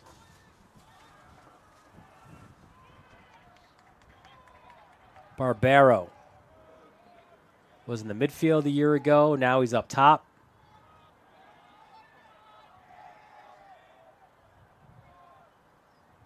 Raffini on Paskowitz. Under 2 now to play third quarter. 2-goal game. Dolan gets the double. Staub is all over him. Flag. Did they get him on a hold? Coach Fennell is not going to be happy about this one. Well, he wanted a looks like award, right? Looks like they're going to call a hold where he wanted chesting on the stick, holding the stick to the player's chest. And Ward Melville's about to go man up here, which down by 2 is a huge opportunity to make this a 1-goal game. I believe their first opportunity, right, with the man up. Garden City 0 for 2. Yeah, so first chance now for Ward Melville on the man up.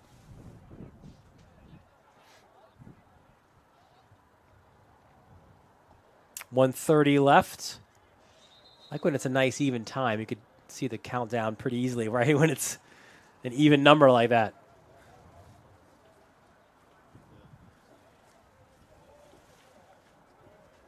So as Rob said, big opportunity here for Ward Melville. Their first man up of the season. Here's Dolan. Looks like they're in a 3-3 set here. 3 across the top, 3 down low, guy inside. Flynn gets it back. 11 seconds left. Oh, and that pass through didn't get through those big poles. Taken away by Will Peters. Sticks in the passing lane. Knock down the pass. Great defensive stop by Garden City. But Staub. Staub and Carroll going at it there. Yeah, love it. And again, it seems like this is par for the course now, right? Final minute of a quarter, timeout for Garden City. I think Coach saw where he had Staub with the ball and Carroll was chasing him down, who's obviously both incredible athletes, but a pole chasing down a pole might end up with the ball on the ground. Yeah. So we mentioned before an incredible slate of games, right? Let's take a look at what we have for you going forward. Great first 2 games of the year. We'll head out to East Islip to start next week. Bethpage, East Islip. Tommy Zummo getting things started there for the Redmen. Got Cary Oceanside. How about Syosset, Cold Spring Harbor? Those games are always fun. And then we head to St. Anthony's. Great to see St. Anthony's, Del Barton. Listen, the Friars play an incredible schedule. Great to see that back as well. You see another Catholic League battle, St. John the Baptist, Holy Trinity, Seton Hall Prep making the trip out to St. Anthony's as well. Briarcliff, it's all here. A lot of St. Anthony's broadcasts. St. Anthony's gets everyone to come to them, huh? Listen, well, when you're number 1 in the country, right, you can kind of dictate your schedule a little bit. Guess so. They do head to Darien. I'll say that. They at least go to Connecticut. Okay. But, yes, a lot of home games for St. Anthony's, but a lot of them also on the Varsity Media Sports Network. See that button in the bottom right? Hit that subscribe button to get all our notifications about all our upcoming games. Listen, we love it, man. This is, ESPN's got Anish and Clark. We've got RP3 with us here, and these are the big battles that you love to see, right? Again, it's Long Island versus Long Island, but it's also regional as well, right? And kind of national now as well. in the sport of lacrosse on the high school level and a lot of these games right here. Yeah, I think when you look at that schedule, not only the Long Island versus Long Island matchups, but able to cover teams like St. Anthony's who bring in teams from out of state allows varsity media to see talent from all over the country, and great opportunity for Long Island teams to challenge themselves against who else is out there. How about for St. Anthony's, right? Keith Weiserick in back-to-back years. Now, again, you had the COVID year that was kind of between, right? Number one player in the country, Brennan O'Neill, and then Andrew McAdory last year. So his program obviously incredible. This year's best player in the country, Joey Spallina. So that's 3 in a row for Long Island, right? Yeah, We're talking about Strong Island. That's what it is. Absolutely. So final minute now off the timeout. Garden City. This is a pretty big possession because you can kind of keep that 3-goal lead if you get one, but if not, where Melville gets a stop, maybe some momentum shifts their way heading into the fourth and final quarter. Ward Melville's been solid at these end of the quarter, end of the half defensive stands so far. You can see they're just letting them throw the ball around rather than chase them around outside. 13 seconds. Switch it to this side. Fargione up top. Archer. Oh, that extra pass to Fargione just over his stick. 2.6. Not sure it'll be enough time. Licavoli takes a look over his shoulder at the scoreboard. Flings one well downfield. It'll be a Hail Mary ball, but time will expire first. Only 1 goal in that third quarter. That went toward Melville as the 2 blue bloods of Long Island Lacrosse do battle. It is a 2-goal game. Garden City with an 8-6 lead heading in to the final 12 minutes. We'll have that when we come right back here on the Varsity Media Sports Network.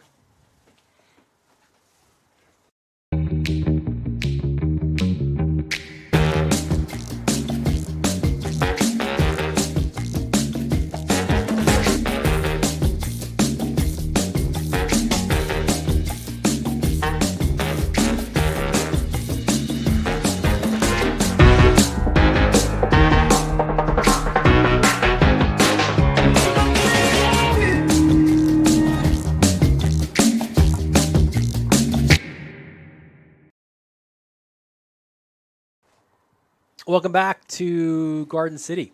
Dylan Butler, Rob Pennell here. Fourth quarter coming up between Garden City and Ward Melville. An incredible first game of the year for both of these teams, and it's lived up to its billing to this point. Absolutely. I think given the face-off situation with Cascadon really dominating there for Ward Melville and Licavoli in goal, to keep this game tight heading into the fourth quarter is all you can ask for and all we can ask for to start the Long Island lacrosse season here.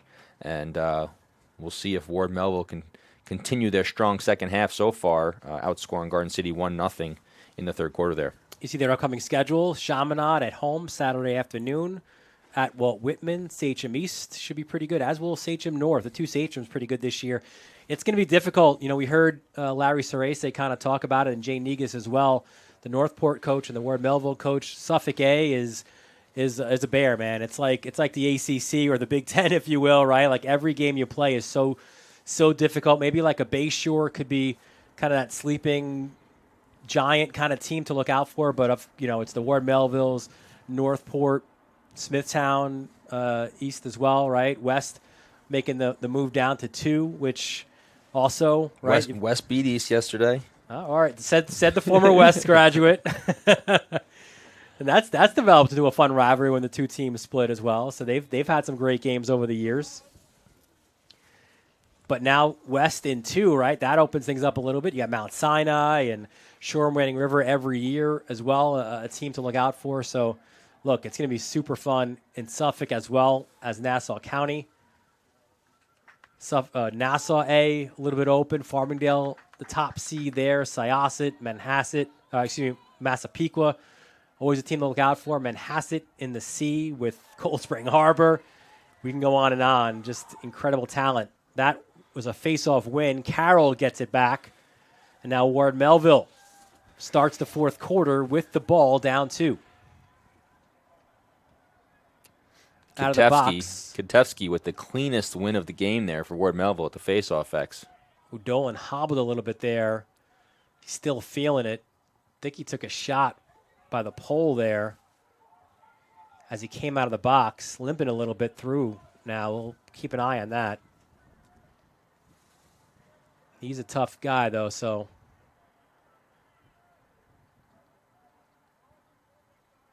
Here's Raffini. Raffini's been great all game long, really attacking from that left wing and trying to set the Ward Melville offense up. Oh, big save. Looks like at some point, I didn't see when they did it, but a switch in goal. We thought that might have been the case for Garden City. It looks like that's Dennis Fargione, 30 in the cage now for them. Not sure if they did that at halftime. But you've got 3 goalies kind of battling for that top spot. And look, these are great games to sort of figure out maybe who that will be. Another shot and another save by Fargione.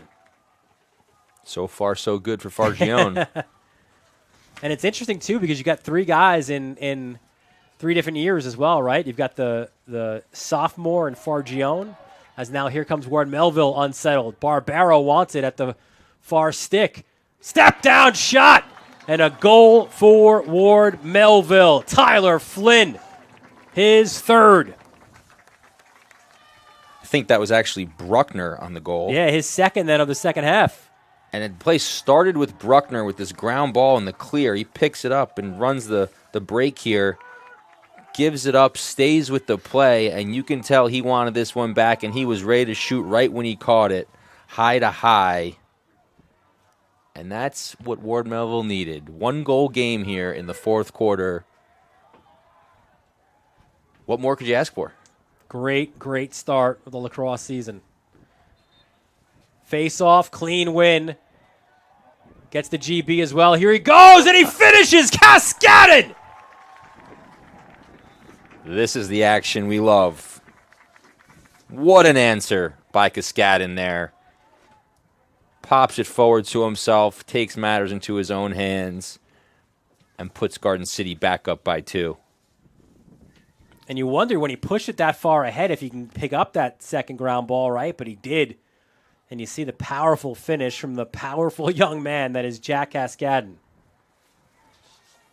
Hey, listen, that is all of 6'3", 225 behind that shot. Yeah, that's a great point there. He did pick up that ground ball towards the top of the box. There could have been someone there to meet him, although not too many guys want to get in his way.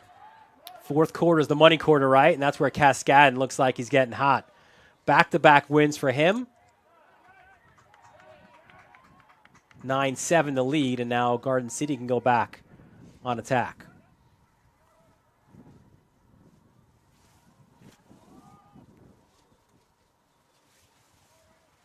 We saw Garden City a little more patient, right, in the 3rd quarter. Let's see if they maintain that here. Might even increase that patience. Up by 2.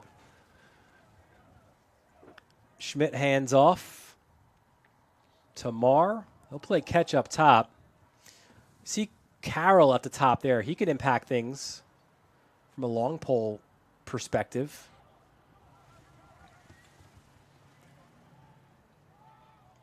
And that shot wide of the mark by Fargione.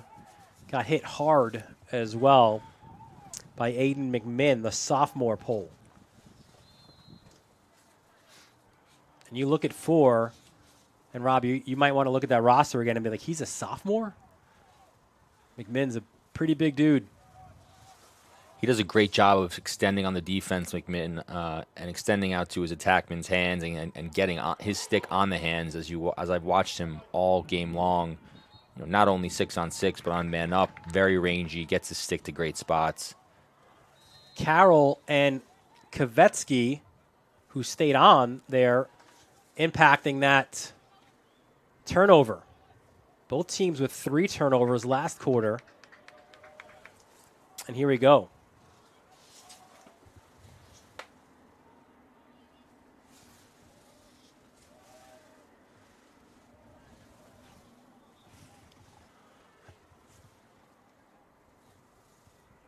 Ward Melville down by 2. Flynn, bouncer, wide of the mark.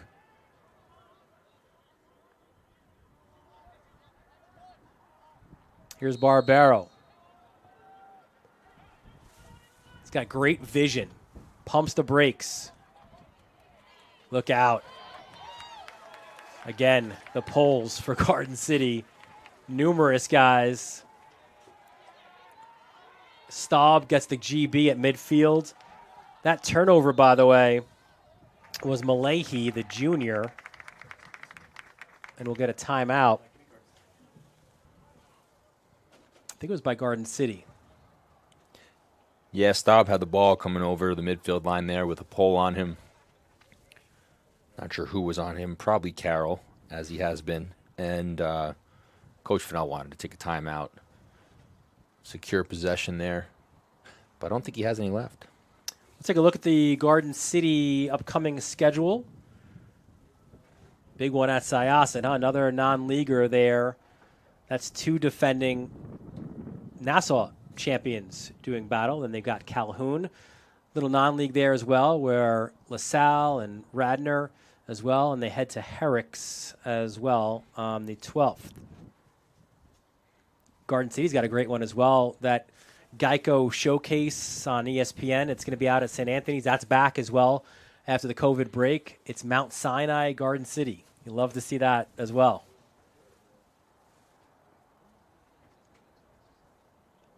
So Garden City, you've been in these kind of huddles before with a 2-goal lead and 8 minutes left. Obviously, we've seen how patient they can be. What are you looking to do here if you're Steve Fennell in this huddle and maybe trying to get a dagger? I think patience is the most important thing, but I think it's finding that right balance, whereas you don't want guys to be overly patient, where you still want them to play lacrosse and play within the offense and not pass up a good shot because they want to take more time off the clock. So, look to the right matchups, move the ball, don't necessarily force the ball inside, take good shots, and make sure attackmen are behind the goal, backing it up so you're not going to steal a possession, which Licavoli has done all game long, is be quick to that end line. So making sure you have guys in the right spot, taking time, and then obviously setting up on the defensive end for when Ward Melville has the ball. In addition to that big goal that he just scored, Cascadden, 12 of 17 from the face-off X. You mentioned his stats from a year ago, 77% last spring for the future Cornell player. We suspect probably still a face-off guy, but look, he's got the body, man. He could play in the midfield as well. Once you get to college and you're a face-off guy, that's what you're going to be. And I know coaches Busick and Stevens are quite excited to get him. Here we go off the timeout. Garden City really looking to lay the hammer, but these poles, you see McMinn there on Fargione, they can create turnovers as well. Ball on the carpet. It's loose. Bruckner is unbelievable. He's just got a motor. Manelli fortunate to get that ground ball. Gets it to Fargione. Turns on Flynn. Backs it out right by his head coach, Steve Fennell. I think Garden City's gone to a zone defense here, which is surprising because they need the ball. But they're packing it in a little bit. Manelli. Back up top.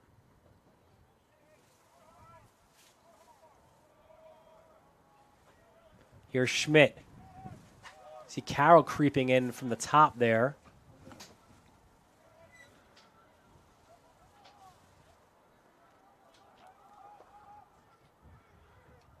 Double comes. Spinning out of it with Schmidt. Tough shot, low to high.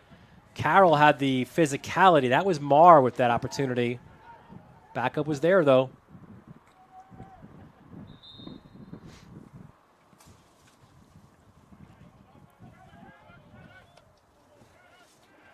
Manelli. Marr, they swing it to the far side. A little shimmy, turn. Marr wants it. Instead, lefty shot by Manelli. Wide, and they'll stay with the possession. 6 minutes left now. 6:01 to be exact of this fourth quarter.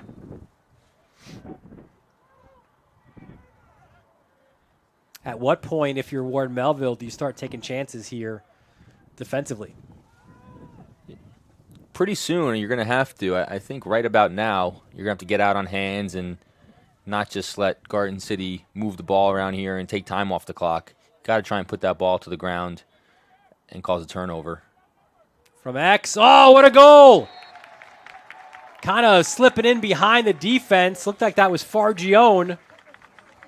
Might that be the dagger? It might be. Garden City just so patient there on offense, and a great little crease cut here by Fargione behind. As you can see, the defenseman's on the far side. He comes to the near side and gets that shot off before he's able to get a stick on his hands. And it seemed like the Ward Melville defense there was just watching a little bit, not really getting out to their guys, worried, communicating about where the next ball is, where the next play is going to be. And Fargione and Garden City, just great patience and way to capitalize on that opportunity. Big ground ball by Staub. Another face-off win for Cascadon. He's been fantastic in this fourth quarter. And now you've really got to get out on hands if you're Ward Melville with 5 minutes and 13 seconds left. For Fargione, that was his second goal of the game. You've got an assist as well for the senior. 6'2", two-handed, really good lacrosse IQ. And you could see it there, right? That was such a smart play from X, where he came in with pace, turned the corner, and was able to finish. Garden City's been really balanced here on offense. Not one guy has really shouldered the load. It's really been each possession, certain guys taking the ball, initiating, and creating opportunities not only for themselves but for others. And the scoring's been really balanced. A couple guys have 2 goals, a few have 1 goal. Hey, look at it, right? Archer's got 3. Ottaminelli and Fargione. Oh, another one. Looked like that was Schmidt. He gets on the score sheet as well.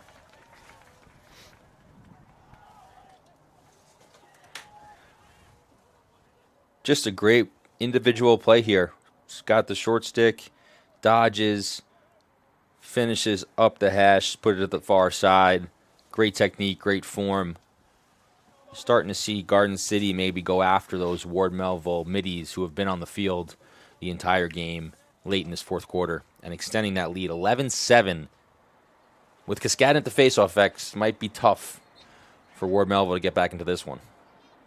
This one he kind of flips backwards, and another win for Cascadon. I believe he's like 4 of 4, I want to say, in this fourth quarter. I think you are right.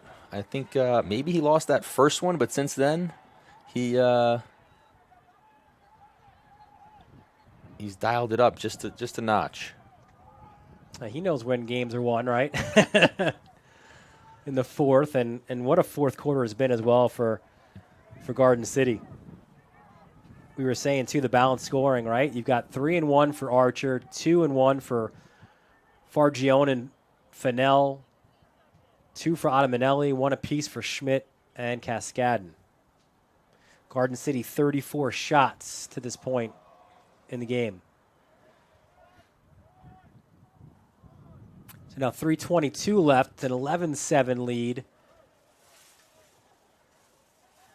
As the Trojans looking to get a big opening season win. Garden City going into a little bit of stall mode right here. And now the warning is on, so they got to keep it in.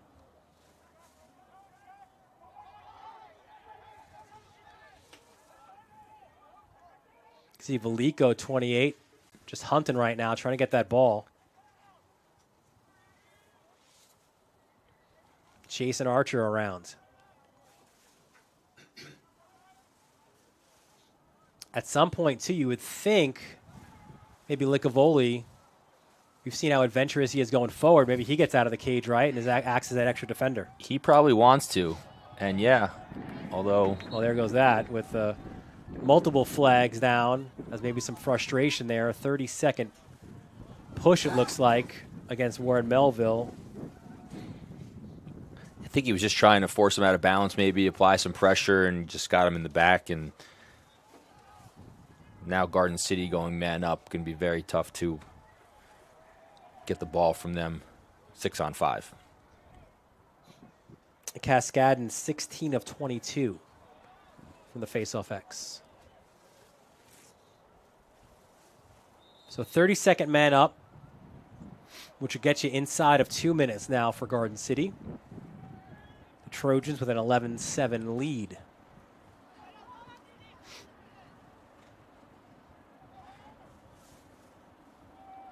Stall warning still in effect, so Garden City's got to keep it in. This is where Licavoli could leave the goal with the ball behind if he wanted to, with the stall warning on. All right, now they're just playing catch. Penalty just released. Bruckner's back in on the defensive end, and 6-on-6. Ooh, and that's an errant pass. And here's your chance for Ward Melville, right? But they've got to get it quick. A down 11-7, a minute 40 to go. Here's Licavoli behind his own cage.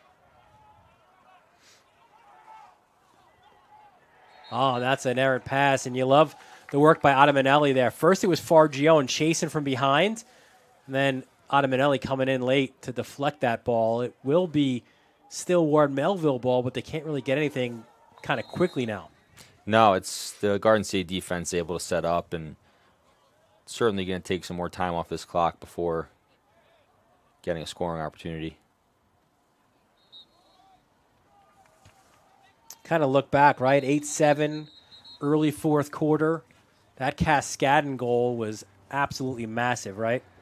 He just took it into his own. Saw the offense was, after the third quarter, just a little slow, and he got him going there, because after that, they rattled 3 more off on that offensive end, and despite his impressive face-off performance, scoring a goal as well was, I think, the turning point in the game, as you said.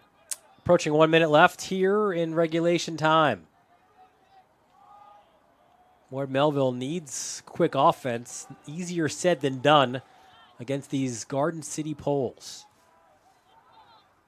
And there is a multitude of them. That one blocked.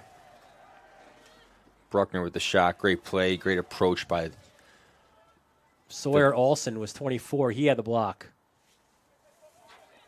30 seconds. Goalies love a defender that's going to step in front of a shot. So Sawyer there. And Fargione, big time play. Another save for him. So the sophomore stating his case, maybe for some more playing time. And again, we expect it to be a little bit of a rotation in the net between 3 goalies. Final 15 seconds of this one. Licavoli has it.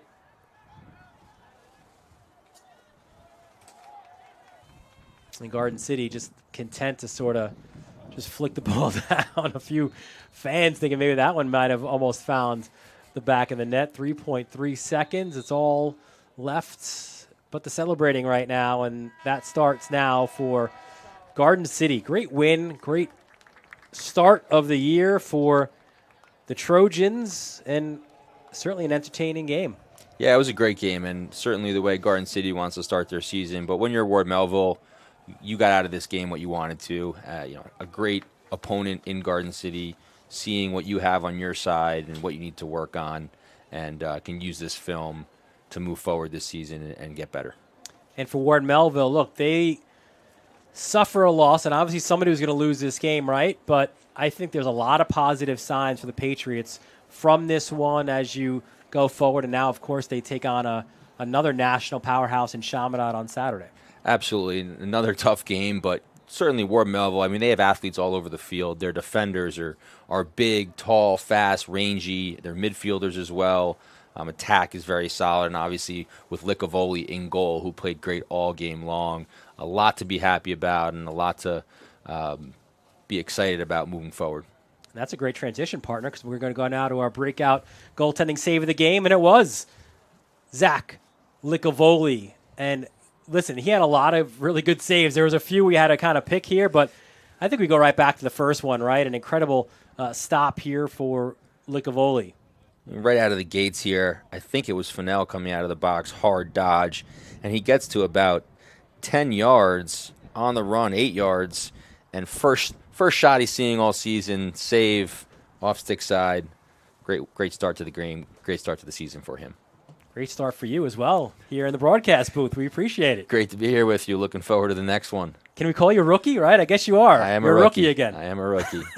That's all right. So great first game for you and for us here at Garden City. Your final score again, 11-7 for the Trojans. They win game 1 of the season, defeating Ward Melville. I want to thank our entire crew here at the Varsity Media Sports Network. Of course, executive producer Ben Turchin, our director extraordinaire Chris Sweeney, Mike Verdi, and Matt McCower-Brown bringing you all the moving images. And for my broadcast partner, Rob Pennell, Dylan Butler, thanking you for joining us. Wishing you to join us tomorrow as well as 2 Nassau powerhouses take on each other as Syosset meets Southside. Again, thanks for joining us from Garden City on this Bethpage Federal Credit Union sponsored broadcast on the Varsity Media Sports Network. You're watching the Varsity Media Sports Network, the home for New York high school sports.